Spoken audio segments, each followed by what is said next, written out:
ఇప్పటిదాకా ఉన్నటువంటి రిజిస్ట్రేషన్ సిస్టంలో హక్కుని డిస్కస్ చేసి డిస్ప్యూట్ని తేల్చేటటువంటి హక్కు రిజిస్ట్రార్కి లేదు.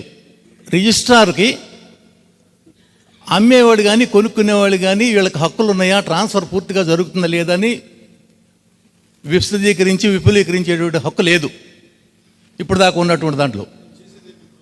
ఇప్పుడు దాన్ని సెటరైట్ చేసి టైటిల్ రిజిస్టర్ని దీనిలో ఎంటర్ చేసేసి మేము హక్కును కల్పిస్తున్నాము అని చెప్పేసి అనేది ఆబ్జెక్ట్.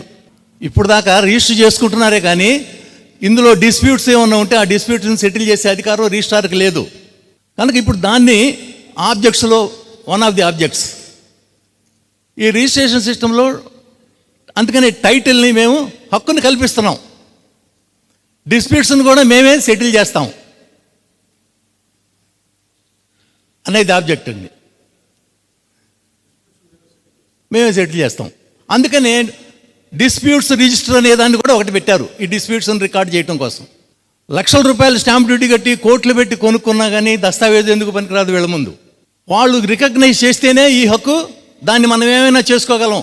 మార్కెటబిలిటీ అనేది అప్పుడే వస్తుంది మనకి. ఎంత ఖర్చు పెట్టి కొనుక్కున్నా వాళ్ళ సర్టిఫికేట్ ఇచ్చి రిజిస్టర్లో నోట్ చేసుకొని ఓకే అని సర్టిఫికేట్ ఇస్తేనే మనకి ఆ ప్రాపర్టీకి మార్కెటబిలిటీ వస్తుంది. అప్పుడు దాకా మనం ఏం చేయలేము, దాన్ని అమ్ముకోవడానికి లేదు. తర్వాత ఇంకొక ఆబ్జెక్ట్ అండి, ఇండియాలో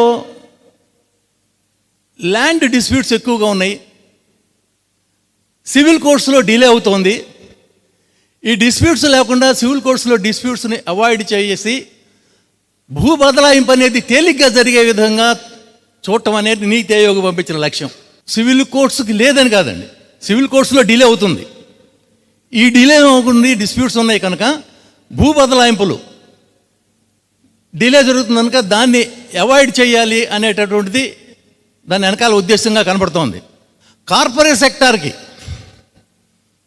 1000 ఎకరాలు కట్టబెట్టాలంటే కోర్టులు లిటిగేషన్లు ఎక్కడ అడ్డుపడతాయో వీటిని అవాయిడ్ చేయాలి అనేది మెయిన్ ఉద్దేశంగా కనపడుతోంది.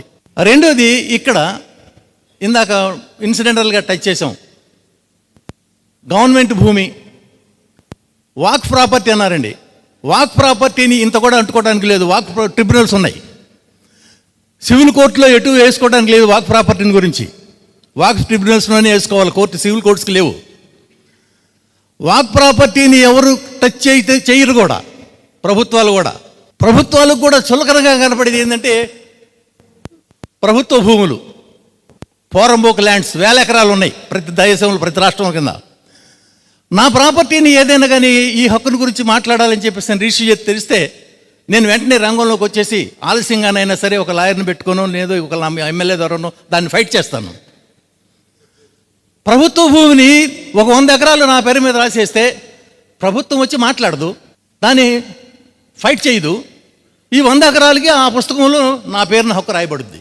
That is conclusive. వాళ్ళు వాడింది కూడా కంక్లూజివ్ ప్రూఫ్, కంక్లూజివ్నెస్ ఇస్తున్నారు దానికి. అంటే ఇక ఇండియన్ ఎవిడెన్స్ యాక్టు ప్రూఫ్ అనేదానికి ఇండియన్ ఎవిడెన్స్ యాక్టు తలకాయల పగలట్టుకుని ఇంతవరకు అర్థం కావట్లేదు 50 సంవత్సరాల నుంచి. అటువంటి ఇండియన్ ఎవిడెన్స్ యాక్ట్ని తొంగలో దొక్కారు. నెక్స్ట్ అండి, సక్సెషన్. హిందూ వారసత్వ చట్టం ఉంది మనకి, Hindu succession act, Indian succession act ఉన్నది. అది క్రిస్టియన్స్ కూడా అప్లై అవుతూ ఉంది. ముస్లిమ్స్కి షరియత్ యాక్ట్ ఉంది, 1937 షరియత్ యాక్ట్. ఖురాన్లో చెప్పబడిన మహమ్మద్ ప్రవక్త చెప్పినట్టు దాని ప్రకారం ఏర్పడింది షరియత్ యాక్ట్ 1937. ఈ 1937 షరియత్ యాక్టు తమకు క్షమించాలా, మాలో ఉన్న ఎంతమంది కూడా ఇంత కూడా అర్థం కాదు. ఎవరు మిత్రులు అపార్థం చేసుకోవద్దు.